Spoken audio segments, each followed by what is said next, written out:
Hello friends, आप सभी का स्वागत है आज की इस वीडियो क्लास में। और आज की इस वीडियो क्लास में हम लोग सर्वनाम पढ़ने वाले हैं, जो कि हिंदी ग्रामर की एक बहुत ही इंपॉर्टेंट टॉपिक है, सर्वनाम। ठीक है, तो आज की इस वीडियो में हम लोग सर्वनाम के बारे में सब कुछ जानेंगे। तो चलिए शुरू करते हैं इस वीडियो को, और आप बने रहिए इस वीडियो में हमारे साथ। तो सबसे पहले हम लोग सर्वनाम की परिभाषा को जानेंगे। तो यहाँ पर जो हमारा सर्वनाम है उसकी परिभाषा है कि संज्ञा के स्थान पर प्रयुक्त होने वाले जो शब्द हैं वह क्या कहलाते हैं, सर्वनाम कहलाते हैं। अर्थात सर्वनाम का प्रयोग जो होता है वह संज्ञा के स्थान पर होता है, वह संज्ञा के स्थान पर होता है। जैसे सुनील परीक्षा नहीं दे सका क्योंकि वह बीमार हो गया था। तो यहाँ पर जो सुनील के स्थान पर है वह शब्द का प्रयोग हो रहा है, जो कि एक सर्वनाम शब्द है। ठीक है, तो यहाँ पर जो बीमार हुआ था वह सुनील था, लेकिन उसके स्थान पर हम वह शब्द का प्रयोग कर रहे हैं, तो जो कि एक सर्वनाम शब्द है। हिंदी में 11 सर्वनाम हैं, जैसे मैं, आप, वह, यह। ठीक है, यह, वह, जो, सो, कोई, कुछ, कौन, क्या। ठीक है, तो ये जो है 11 जो शब्द हैं, सर्वनाम शब्द हैं, इन्हीं सर्वनामों से और भी सर्वनाम बनाए जाते हैं।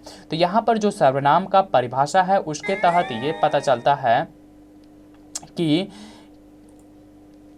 जो सर्वनाम है उसके यह परिभाषा के अनुसार यह पता चलता है कि सर्वनाम का जो उपयोग होता है वह संज्ञा के स्थान पर होता है। ठीक है, तो आप यहाँ पर समझ चुके हैं कि सर्वनाम का उपयोग हमेशा संज्ञा के स्थान पर होता है, यानी सर्वनाम शब्द का प्रयोग संज्ञा के स्थान पर होता है। चलिए सर्वनाम के जो भेद होते हैं उन्हें समझते हैं। सर्वनाम के 6 भेद होते हैं। ठीक है, अक्सर परीक्षाओं में पूछा जाता है कि सर्वनाम के कितने भेद होते हैं, ऑब्जेक्टिव क्वेश्चन में अक्सर पूछ लिया जाता है। तो आप लिखेंगे कि सर्वनाम के 6 भेद होते हैं, वह इस प्रकार होते हैं। इनका नाम जान लेते हैं। सबसे पहले पुरुषवाचक सर्वनाम, उसके बाद निश्चयवाचक सर्वनाम, निश्चयवाचक सर्वनाम, और तीसरा है अनिश्चयवाचक सर्वनाम, और चौथे स्थान पर है अपना प्रश्नवाचक सर्वनाम, और 5वें स्थान पर है संबंधवाचक सर्वनाम, और 6ठे स्थान पर है निजवाचक सर्वनाम। आप चाहें तो इस क्रम को अलग उलट फिर भी कर सकते हैं, इसमें कोई आपत्ति नहीं है। चलिए सबसे पहले हम लोग पुरुषवाचक सर्वनाम की तरफ से पुरुषवाचक सर्वनाम के बारे में सब कुछ जानेंगे और समझने का प्रयास करेंगे। तो सबसे पहले हम लोग पुरुषवाचक सर्वनाम के बारे में जानते हैं कि जिस सर्वनाम से किसी वक्ता यानी कि कहने वाला, ठीक है, श्रोता यानी कि सुनने वाला, और जिसके विषय में बातचीत की जा रही है का बोध हो, वह पुरुषवाचक सर्वनाम कहलाता है। यानी कि पुरुषवाचक सर्वनाम उस शब्द को कहते हैं, उसे कहते हैं जिससे किसी संज्ञा के जिस सर्वनाम से वक्ता, श्रोता और किसी तीसरे व्यक्ति यानी कि जिसके बारे में बात किया जा रहा है, इन तीनों का बोध हो, उसे पुरुषवाचक सर्वनाम कहते हैं। ठीक है, जैसे मैंने तुम्हें उसकी कलम दी। यहाँ पर मैंने जो है वह मैं वक्ता हूँ, और तुम श्रोता हो, और उसकी यानी कि किसी और की, तो ये तीसरा जो है उसके बारे में बातचीत किया जा रहा है। तो चलिए पुरुषवाचक जो सर्वनाम है इसके 3 भेद होते हैं। ठीक है, पुरुषवाचक सर्वनाम के कितने भेद होते हैं? 3 भेद होते हैं। पहला है उत्तम पुरुष, दूसरा है मध्यम पुरुष, और तीसरा है अन्य पुरुष। सबसे पहले हम लोग उत्तम पुरुष को समझेंगे। ठीक है, उत्तम पुरुष को समझेंगे। किसे कहते हैं उत्तम पुरुष? तो कहने वाला अपने लिए जिस सर्वनाम का प्रयोग करता है उसे उत्तम पुरुष कहते हैं। जैसे मैं, हम। तो यहाँ पर जो हमारा उदाहरण है उसमें मैं के लिए मैंने प्रयोग किया गया है, मैंने सर्वनाम शब्द प्रयोग किया गया है, तो मैंने यहाँ पर उत्तम पुरुष है। ठीक है, और देखिए आगे बढ़ते हैं। अगला है मध्यम पुरुष। ठीक है, जिस सर्वनाम से बोलने वाला, ठीक है, जिस सर्वनाम को बोलने वाला सुनने वाले के लिए प्रयोग करता है उसे मध्यम पुरुष कहते हैं। तो यहाँ पर जो उदाहरण है उसमें तुम्हें जो है, तुम्हें, वह क्या है? मध्यम पुरुष है। अब मध्यम पुरुष के यहाँ पर जैसे कि उदाहरण दिया हुआ है तुम, तू और आप, ये 3 जो है वो मध्यम पुरुष के अंतर्गत आते हैं। चलिए अब है अंतिम हमारा अन्य पुरुष। ठीक है, अन्य पुरुष जिसके विषय में बात की जाती है उसे अन्य पुरुष कहते हैं। ठीक है, उसे अन्य पुरुष कहते हैं। ठीक है, उसे क्या कहते हैं? उसे अन्य पुरुष कहते हैं। जैसे क्या, कौन, कुछ, जो, यह इत्यादि, ये जो है ये क्या है? अन्य पुरुष है। तो इस जो हमारा जो उदाहरण है उसमें उसकी शब्द जो है वह अन्य पुरुष को दर्शाता है। ठीक है, तो हम लोग पुरुषवाचक सर्वनाम को भाली भांति समझ गए कि जिस सर्वनाम से किसी वक्ता, श्रोता और जिसके विषय में बातचीत की जा रही है का बोध हो उसे पुरुषवाचक सर्वनाम कहते हैं। चलिए, और पुरुषवाचक सर्वनाम के 3 भेद होते हैं। पहला है उत्तम पुरुष, दूसरा है मध्यम पुरुष और तीसरा है अन्य पुरुष। चलिए आगे बढ़ते हैं वीडियो में। अब हम लोग जानेंगे निश्चयवाचक सर्वनाम के बारे में। ठीक है, तो निश्चयवाचक सर्वनाम जो सर्वनाम निकट या दूरस्थ स्थित किसी व्यक्ति या वस्तु आदि का बोध कराता है वह निश्चयवाचक सर्वनाम कहलाता है। ठीक है, जो सर्वनाम निकट या दूरवर्ती, ठीक है, निकट भी हो या दूरवर्ती हो, ठीक है, इससे कोई फर्क नहीं पड़ता है, जो किसी निश्चय व्यक्ति लेकिन निश्चित व्यक्ति के या वस्तु आदि का बोध कराता है उसे निश्चयवाचक सर्वनाम कहते हैं। चलिए इसे समझते हैं उदाहरण के साथ। वह तुम्हारा भाई है, यानी कि किसी दूर व्यक्ति को तरफ इंगित करके बताया जा रहा है कि वह जो खड़ा है व्यक्ति वह तुम्हारा क्या है, भाई है। कोई दूर खड़ा होकर किसी लड़के को इंगित कर रहा है, किसी लड़के की तरफ इशारा कर रहा है और बता रहा है कि वह जो खड़ा है वह तुम्हारा भाई है। तो यहाँ पर जो वह शब्द है वह क्या है, बता रहा है कि और जो तुम्हारा भाई है ये दूरवर्ती शब्द को दर्शा रहा है। ठीक है,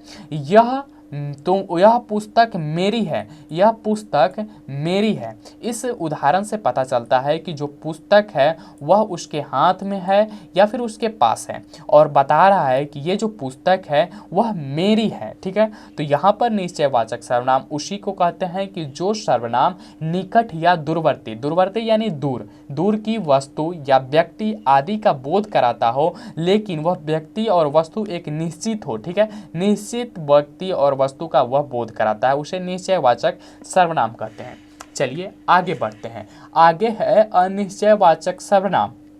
ठीक है, जिस सर्वनाम से अनिश्चय वस्तु या व्यक्ति का बोध हो उसे अनिश्चयवाचक सर्वनाम कहते हैं। ये शब्द जो अनिश्चय शब्द है इससे ही पता चलता है, इसके नाम से ही पता चलता है कि अनिश्चय मतलब इसमें कुछ भी निश्चित नहीं है। अनिश्चयवाचक सर्वनाम केवल 2 हैं, कुछ और कोई। ठीक है, कुछ और कोई, जैसे पानी में कुछ है।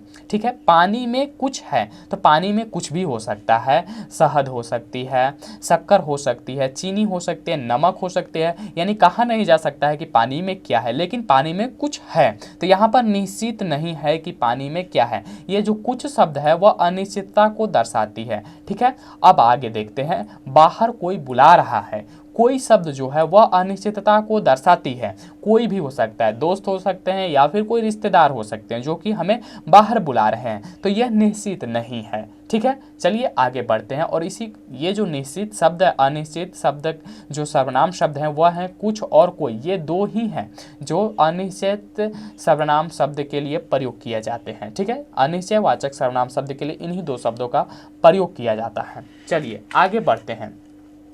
आगे हमारे यहाँ कि प्रश्नवाचक सर्वनाम। ठीक है, जैसा कि नाम से ही पता चलता है कि जो सर्वनाम प्रश्न पूछने के लिए व्यक्त होता है उसे प्रश्नवाचक सर्वनाम कहते हैं। जाहिर सी बात है, प्रश्न पूछने के लिए जिस शब्द का प्रयोग करेंगे उसे प्रश्नवाचक सर्वनाम कहेंगे। जैसे यहाँ पर उदाहरण देखेंगे, कहाँ जाओगे। ठीक है, कहाँ जाओगे, क्या खा रहे हो, कहाँ जाओगे, क्या खा रहे हो। इस शब्द से साफ पता चलता है कि सामने वाला से प्रश्न किया जा रहा है, कहाँ जाओगे, क्या खा रहे हो।